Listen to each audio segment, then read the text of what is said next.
안녕하세요. 디지털 리터리시 자바 기초 지난 시간에 이어서 객체 지향의 개념에 대해서 살펴보도록 하겠습니다. 네, 이번 시간에는 우리가 객체와 클래스에 대한 사용법들, 생성자 이게 다 살펴봤었는데요. 일반적으로 이 객체 지향 개발을 하는데 사용되는 이 현실 세계의 문제를 객체 지향으로 문제를 옮길 때 사용하게 되는 UML에 대해서 우리가 소스 코드로 객체 지향 문제를 그대로 구현할 수도 있지만 사실 소스 코드만으로 하기에는 설명도 좀 부족하고 코드 자체에 대한 지식이 없으신 분들은 바로 알아듣기에는 좀 힘든 부분이 좀 있습니다. 그래서 이 표준적으로 사용할 수 있는 UML이라는 걸 사용하게 되는데요. 우리 실제 생활에서 존재하는 TV, 자동차, 그리고 은행, 여기 그림에처럼 이런 것들을 일반인들도 이 상황에 대해서는 명세를 할 수 있습니다. 그래서 사용자들이 은행에 가서 계좌를 만들고 그 계좌에 돈을 입금하고 인출하고 이렇게 논리적으로 정리할 수 있죠. 그 정리된 것을 일반인들, 그러니까 실제 은행에서 이 객지지향 프로그램을 필요로 하는 사람들이 예, 글이나 일반적인 글이나 말로 설명을 하고 그러면 이 소프트웨어를 기획하시는 분들이 아키텍처들이 UML을 이용해서 객체지향적으로 소스 코드를 작성하기 위해서 이 분석 설계서를 만들어주게 됩니다. 그렇게 설계서를 만들 때 첫 번째로 이 고려하는 것이 이 동사에 해당하는 이 메소드가 되는 경우가 많습니다. 사실 저희가 배우고 있는 이 객체 지향이라는 개념도 앞서 있던 순차 지향에서 발전되어 온 것이기 때문에 순차 지향의 기본 단위인 이 메소드, 이 함수 기점으로 용상 문서들을 이렇게 정리하게 됩니다. 우리도 영어 단어라든지 한글 문장들도 동사 하나당 이렇게 문장을 마무리하게 되면 조금 문장이 명확하게 인지될 수 있죠. 근데 동사가 여러 개 나오게 되면 문장 자체의 의미가 좀 어려워지거나 중간중간 이런 부사나 접속사들이 많이 들어가면서 문장의 해석이 좀 어려워지는데 보통 그래서 이 요구사항 문서 사용자들이 수요자들이 우리 소프트웨어를 사용하고자 하고 소프트웨어를 개발해달라고 한 사람이 이야기한 것들을 정리해서 동사 단위로 이렇게 메소드로 만들어줍니다. 그러면 이 문장에서 우리가 뽑아낼 수 있는 동사, 메소드라고 뽑아낼 수 있는 것은 디포짓이랑 위드로우로 추출할 수 있는데요. 그래서 돈을 입금하는 것과 돈을 인출하는 것, 그리고 기간에 따라서 이자를 지급하는 것, 이런 형태로 메소드들을 여기 뽑아낼 수 있습니다. 그렇게 메소드를 뽑아내고 나면 이 객체 지향에서 가장 어려운 부분, 어쨌건 궁극적인 이 객체를 만들어 내야 합니다.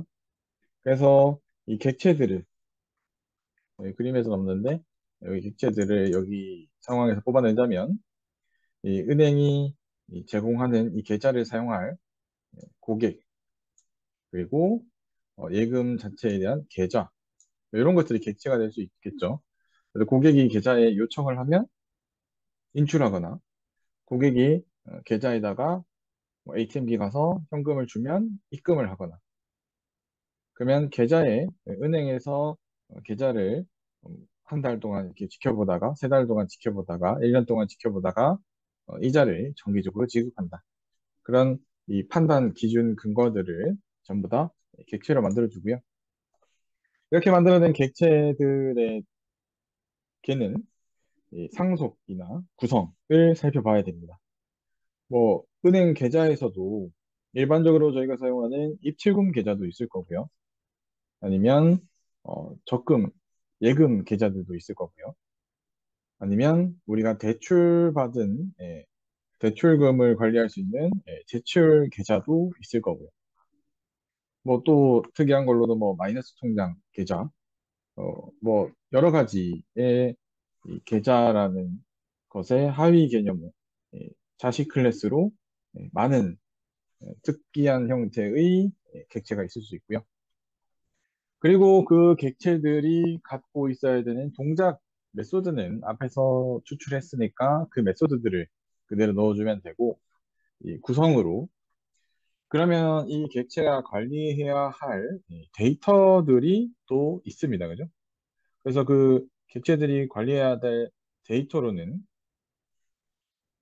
뭐 잔고 아니면 이 입출금 내역을 보통 통장에는 이렇게 기록 로그로 가지고 있으니까 그런 로그 아니면 계좌 번호, 뭐 계좌의 소유주 뭐 이런 다양한 속성들을 이 객체 내부에 구현을 해야 될 겁니다.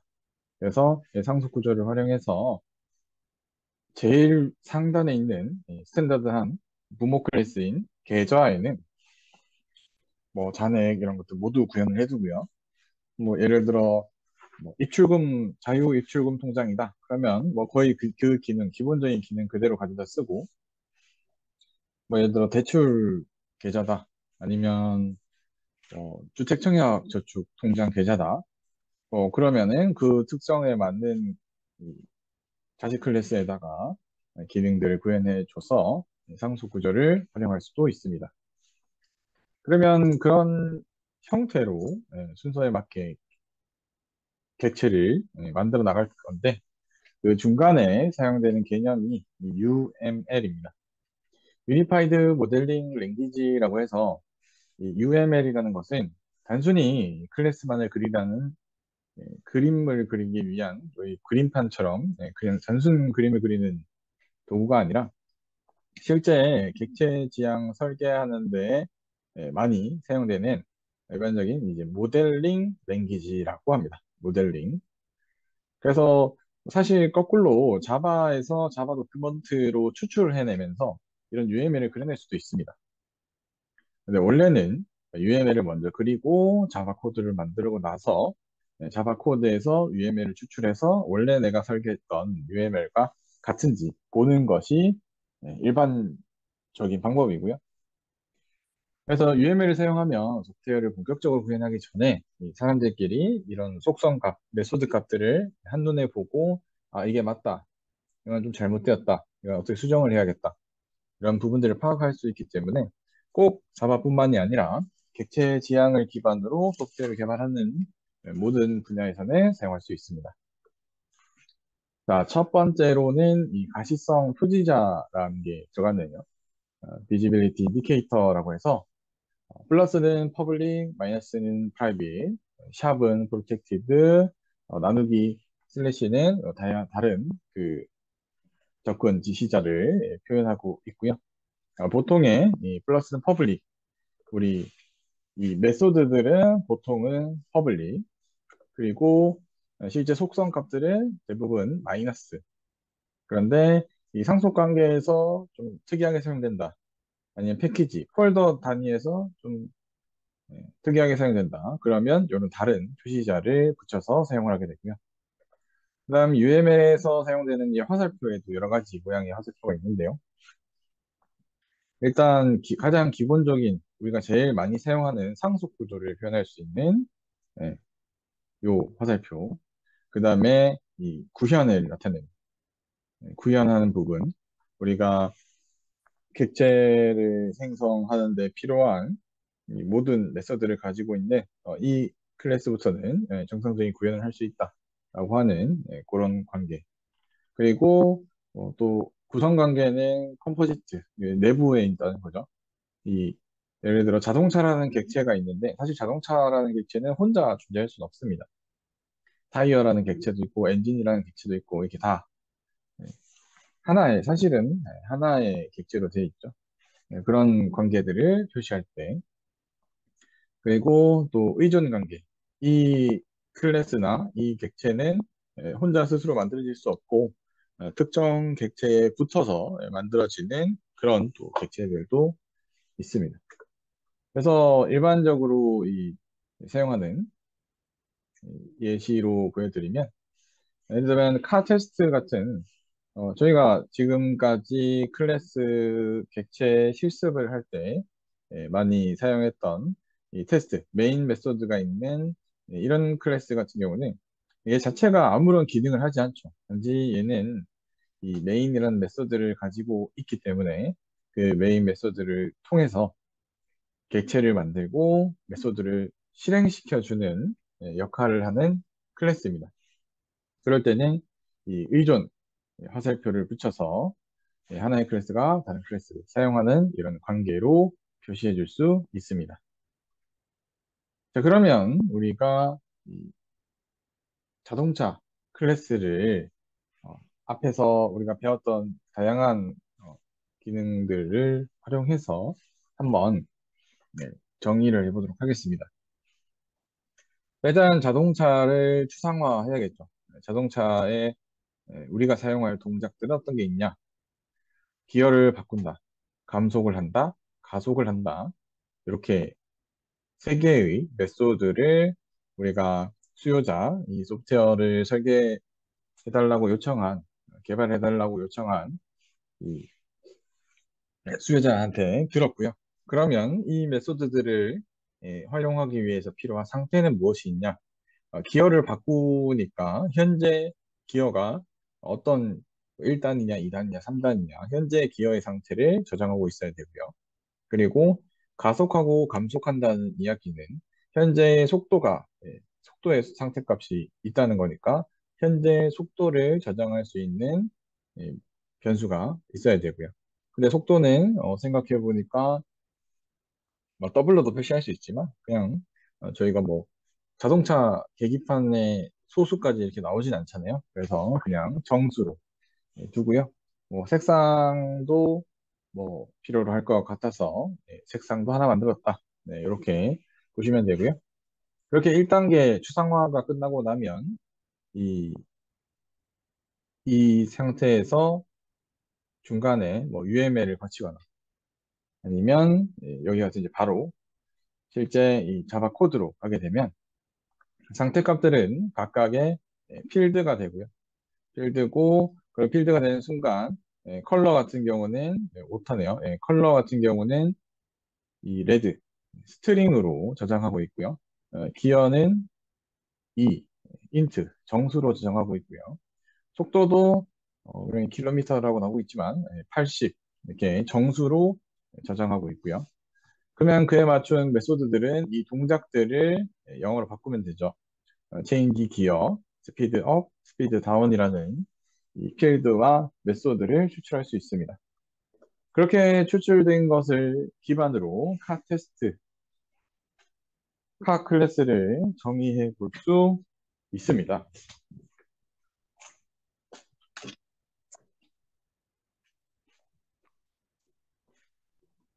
네, 다음과 같이 클래스 카 그리고 이 클래스 카를 실행시켜줄 퍼블릭 클래스 카 테스트 같이 이렇게 만들어 볼 수도 있고요. 자, 이렇게 클래스를 만들고 나면 클래스 카에는 스트링 컬러, 그 다음에 인트에는 스피드, 인트에는 기어 이렇게 속성 3개를 만들었고요. 그 다음에 메소드로는 change 기어, int g, void speed up 메소드 스피드를 10 증가시켜서 얘가 가지고 있는 스피드라는 필드의 값을 10 증가시키는 스피드 업 함수 가지고 있는 스피드에다가 현재 스피드 빼기 10을 저장시키는 스피드 다운 함수 이렇게 메소드를 구현해 볼 수 있습니다. 이렇게 메소드가 구현되고 나면 이 메소드를 활용해서 카 테스트에서는 카 클래스의 객체 new car 그다음에 마이카의 change 기어 1 그러면 내가 가지고 있는 이 기어라는 필드의 값을 1 기어에다가 change 기어로 들어온 int 값을 G로 받아서 기어에다가 저장시켜주는 메소드, 함수입니다. 그러면 기어가 1로 바뀌는 거고요.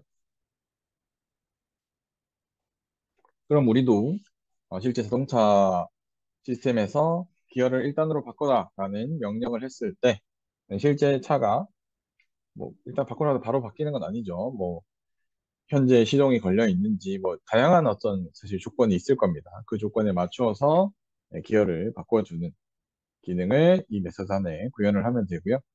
스피드업도 마찬가지로 우리는 뭐 스피드를 올려라 라고 하면 뭐 실제 자동차의 이 가속 페달을 밟는 의미이겠죠. 페달을 밟으면 뭐 여기도 마찬가지로 현재 기어가 몇 단이면 속도가 얼마만큼 올라가고 RPM이 얼마면 뭐 다양한 조건들이 있을 겁니다. 실제 예, 현실에서 사용할 클래스는 이거보다 더 상세히 구현을 해야 될 텐데 그런 부분들을 스피드업 함수 안에 구현을 해주시면 예, 실제 현실의 세계처럼 추상화된 것들을 이 내부에 구현할 수 있습니다. 그래서 우리가 이 객체 지향 개념에서 뭐 지금 실제 막 자바를 가지고 막 엄청 할 수는 없지만요. 객체 지향 개념을 이렇게 활용할 수 있구나. 이렇게 코드를 좀 살펴보시면 좋을 것 같습니다. 자, 그 다음으로는 앞에서 UML 설명할 때 잠깐 언급을 했던 은행 계좌 클래스입니다. 자, 은행 계좌 같은 경우는 앞에서 말한 것처럼 잔액이라는 밸런스 그리고 이 계좌 번호, 계좌 자체의 번호, 어카운트 넘버 그리고 계좌의 주인, 오너라고 해서 그게 세 개의 변수를 추출해 볼 수 있고요.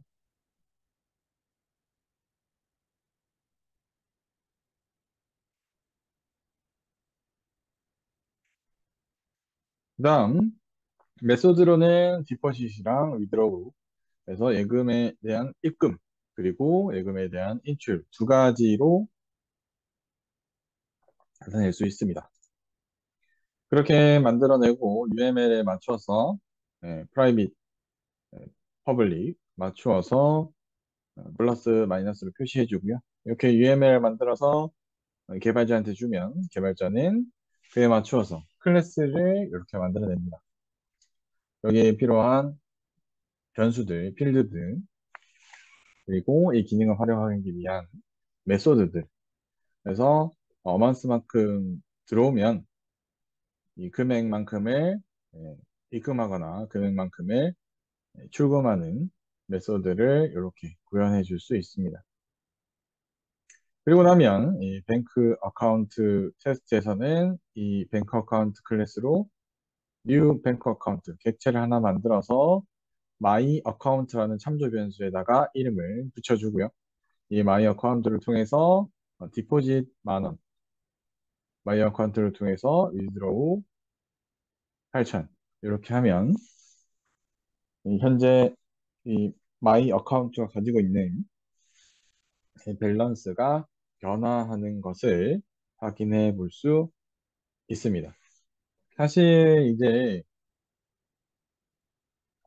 챗 GPT, 뭐 오토 GPT라고 해서 저희가 이 UML로만 잘 이 GPT 언어 모델이 인지할 수준의 설명, 그게 이제 UML이겠죠.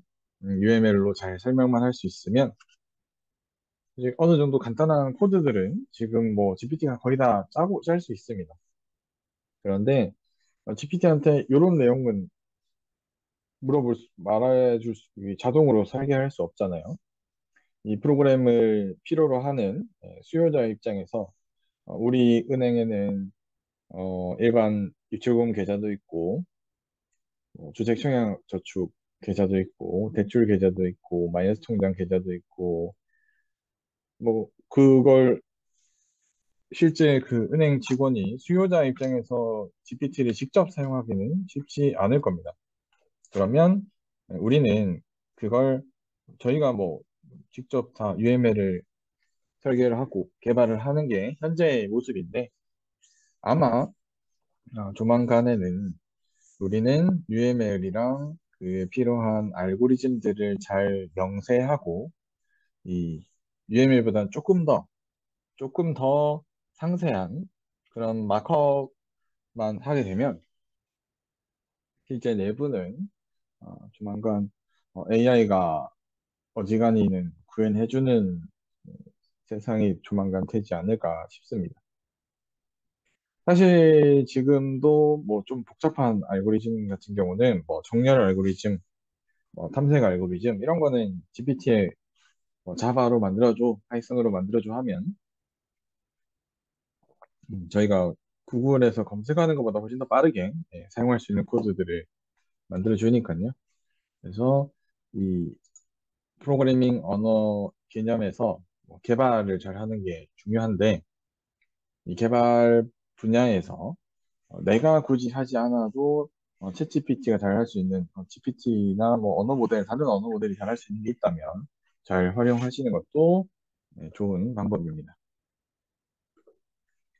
그 다음에 이 자바를 활용하게 되었을 때 여러분들이 뭐 스택 오버플로우나 다양한 이 자바 코드들을 살펴보다 보면 이 JFrame이라는 클래스를 보실 일이 좀 많을 겁니다. 이 JFrame은 뭐냐면 이 자바 스윙이라는 이 패키지가 있는데 패키지라고 하면 이 자바를 설치를 했잖아요. 저희가 JDK를 설치했는데 그 JDK 안에 들어있는 일종의 도구입니다.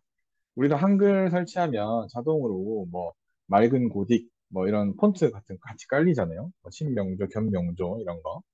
그런 폰트가 같이 깔리는 것처럼 자바를 깔면 기본적으로 제공해주는 기능입니다.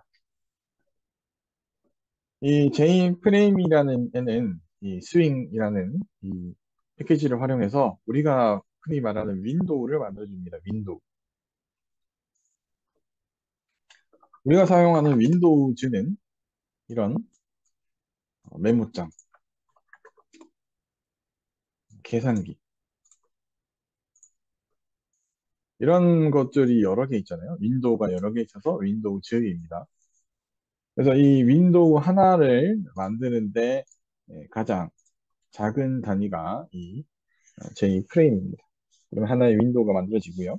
그러면 최소화, 최대화, 닫기. 요 창 하나를 만드는 것이 J프레임 객체를 만드는 거고요. 그래서 여러분들이 메인 메서드에다가 J프레임 F, new J프레임. 그다음 여기 생성자 함수에다가 이 문자 열을 넣어 주시면 우리 여기 프로그램 이름 나오는 여기에다가 윈도우 이름에다가 텍스트가 그대로 나오게 됩니다. 그런 다음 이 F의 사이즈 우리 창 크기가 있잖아요. 그죠? 300 곱하기 200 픽셀로 만들어주고 F set visible true 그래서 visible true라고 해주면 우리 눈에 팝업이 딱 뜨면서 새로운 프레임 테스트라는 윈도우가 하나 만들어지는 걸 보실 수 있습니다.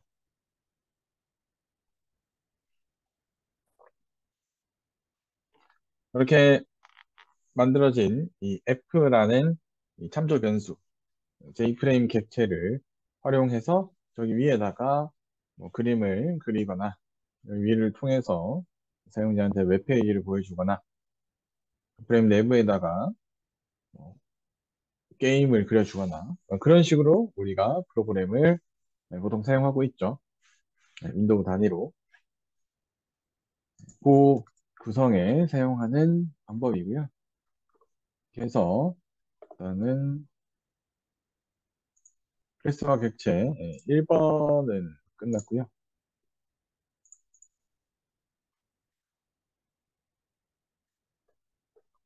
네, 클래스 객체 2장을 살펴보면 객체의 생성과 소멸 그리고 이 가비지 컬렉터까지를 살펴보도록 하겠습니다.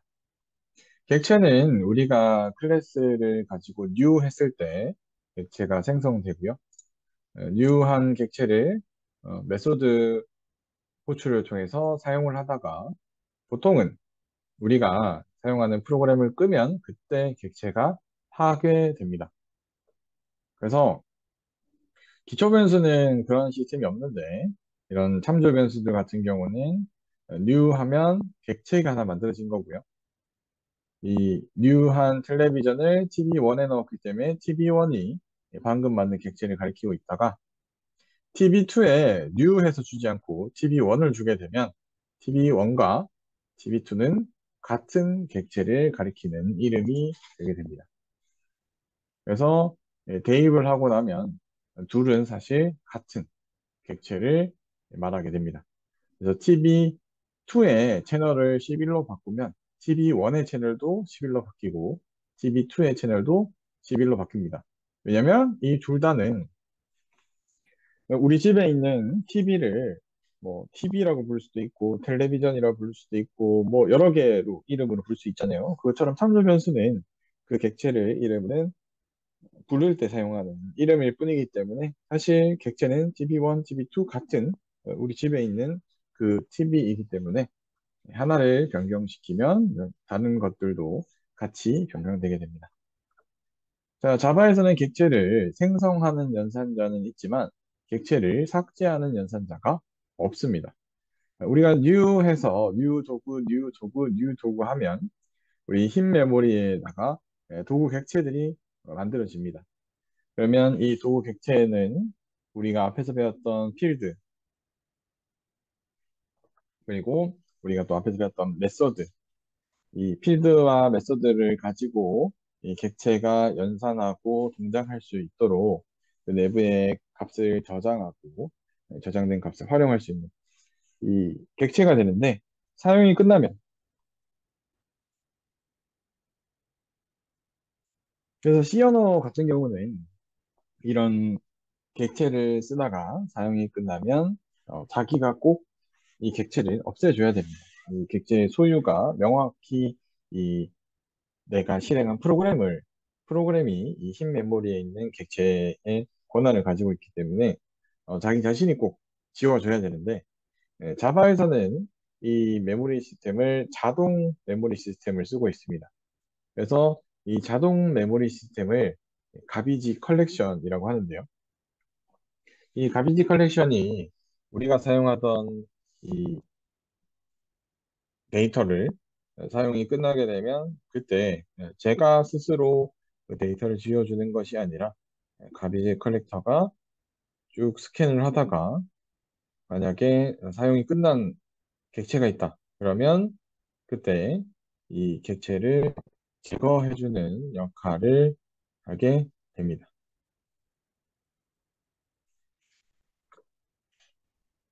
자, 이 가비지 컬렉터는 흰 메모리, 더 이상 필요 없는 객체를 찾아서 지우는 작업을 합니다.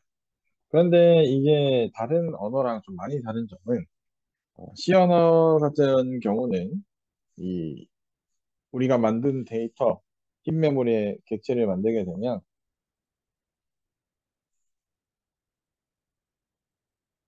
그 데이터는 실제 물리적인 메모리에 위치한 데이터입니다. 우리 램이라고 하는 네, 메모리 카드, 거기 실제 데이터가 직접 바로 저장되기 때문에 이 메모리에 있는 데이터들을 생성하고 삭제하는 주체는 같아야 되거든요. 그래서 다른 가비지 컬렉터 같은 다른 프로그램이 그 데이터를 지울 수 없는데 이 자바는 JVM이라고 하는 이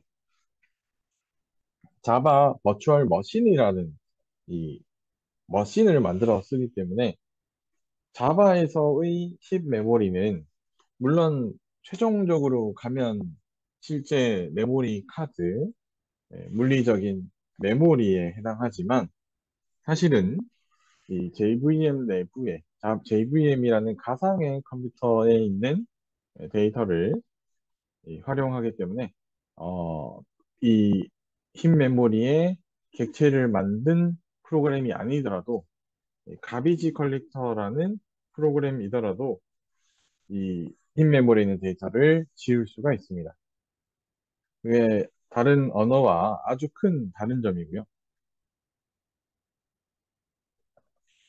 뭐 JVM에서 뭐 대표적인 것은 오라클의 뭐 핫스팟도 있고 뭐 JVM 중에서도 뭐 다이빙 머신, 뭐 이렇게 다양한 VM들이 존재를 하는데, 그래서 우리가 사용하고 있는 객체들을 JVM이 좀 편하게 삭제하고 압축하고 정리하는 역할을 할 수 있습니다.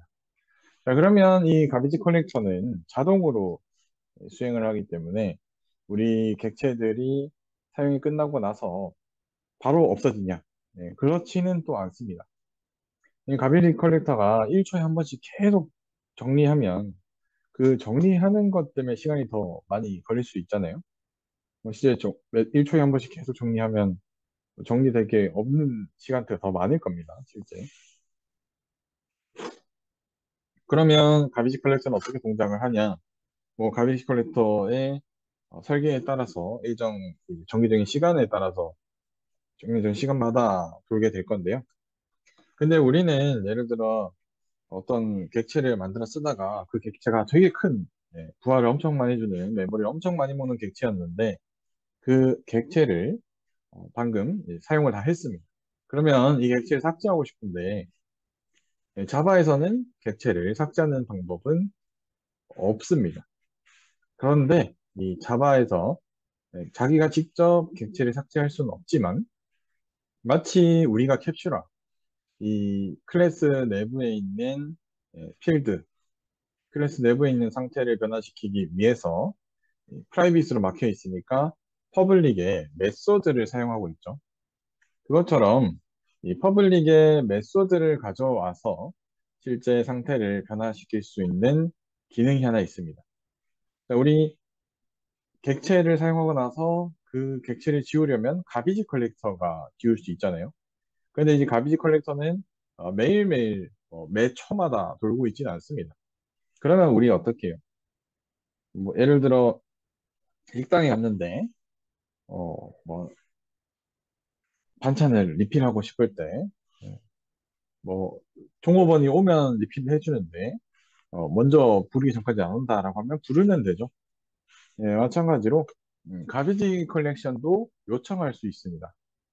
이 개발자가 시스템 객체에다가 시스템 우리 쓰고 있었죠. system.out.println 시스템 명령어를 이용해서 우리가 콘솔에 데이터 스트링을 출력할 수 있었는데 이 시스템 커맨드 안에 있는 gc라는 메소드가 있습니다. 이 gc가 가비지 컬렉션입니다. 그래서 gc를 호출하게 되면 gc 메소드를 호출하게 되면 앞에서 이야기한 바와 같이 가비지 컬렉터가 수동으로 돌게 되고 그 시점에 사용이 끝난 객체들은 가져다가 삭제를 하게 됩니다. 이 가비지 컬렉터가 수행이 되면 사실 이 자바 다른 어플리케이션들이 다 멈추게 됩니다. 순간적으로. 왜냐면 JVM 입장에서는 이 메모리에 있는 JVM 내부의 메모리에 있는 데이터들을 다 조사해야 되고 그리고 그 객체들이 참조 변수가 없는지 사용이 다 끝났는지를 검사해야 돼서 사실 이걸 이 그렇게 자주 또 사용하면 좋지는 않습니다. 그래서 뭐 어떤 경우로 더 많이 사용하냐면 내가 새로운 자바 프로그램 하나 켤 때 기존에 이 자바 프로그램에서 사용하고 있는 불필요한 객체들을 없애고 내 소스 코드를 올리기 위해서 어, 우리가 자바 코드를 실행할 때 강제로 JV를 한번 호출해주고 실행을 하기도 합니다. 그래서 보통 여러분들이 프로그램을 처음 이렇게 키면 마치 이제 로딩처럼 처음에 이 소스 코드가 메모리에 올라가기 위한 시간 동안 조금 시간이 걸리죠. 그래서 더블 클릭해도 조금 막 엄청 빠른 컴퓨터, 좋은 컴퓨터야 상관은 없지만 보통 뭐 카카오톡 키거나 뭐 크롬 이렇게 켜도 바로 탁 뜨지는 않잖아요. 그게 이 소스 코드가 올라갈 메모리 공간을 찾고 안에 불필요한 메모리 공간이 있다면 그 메모리 공간을 제거하고 내 프로그램을 적재시키기 위해서 그런 시간들이 좀 필요하게 됩니다. 그래서 이 자바 기반의 프로그램들은 이 JVM을 사용을 그래서 같은 이 JVM 프로그램들끼리는 이게 뭔가 충돌하는 것처럼 보일 수 있습니다. 이 프로그램을 키면 다른 프로그램이 잠깐 멈추더라. 그거는 보통 같은 JVM을 사용하기 때문에 그러고요. 근데 이 프로그램 켰더니 모든 프로그램이 멈추더라. 그건 이제 실제 물리적인 메모리의 공간의 부족으로 인해서 발생하는 거고요. 그래서 이런 것들로 우리가 만든 프로그램들이 어떤 언어를 만들고 있구나. 나도 조금은 추정을 할 수가 있습니다. 자, 그렇게 해서 우리가 이 JVM과 가베지 컬렉션까지 봤는데요. 간단하게 이 예제를 통해서 조금 더 복습을 해보도록 하겠습니다. 이 아래와 같은 코드를 수행할 때 JVM 안에서는 어떤 일들이 일어날지 string A, new string hello라고 했습니다. new string hello라고 했으니까 이 스트링 객체 하나 만들어서 거기다 hello를 생성 잠수에 넣어서 만들어 주겠죠. 그러면 이 만든 new string hello라는 하나의 이렇게 객체가 하나 만들어질 거고요. 거기에 A를 참조 변수로 붙인 겁니다. 그 다음에 string B와 string C에 참조 변수를 만들어 주고요. 그러면 이 얘는 지금 JVM 안에 존재하는 힙 메모리 영역에 있고요. 그 다음에 B에다가 A를 넣었습니다. 그러면 B도 A 객체를 가리키게 되고요. C에다가 A를 넣었습니다. 마찬가지로 A가 가지고 있던 객체를 가리키게 됩니다. 그렇게 이 객체를 사용을 하다가 객체 사용이 끝나면 JVM에서는 가비지 컬렉터가 와서 이 스트링 헬로 객체를 지운다. 자, 두 번째, 수동 메모리와 빌근해서 자바의 가비킬 컬렉션의 장단점은 뭐 장점이라면 우리가 실수로 메모리를 지워주지 않아도 가비지 컬렉션이 알아서 관리해주는 게 장점이라면 장점이고요.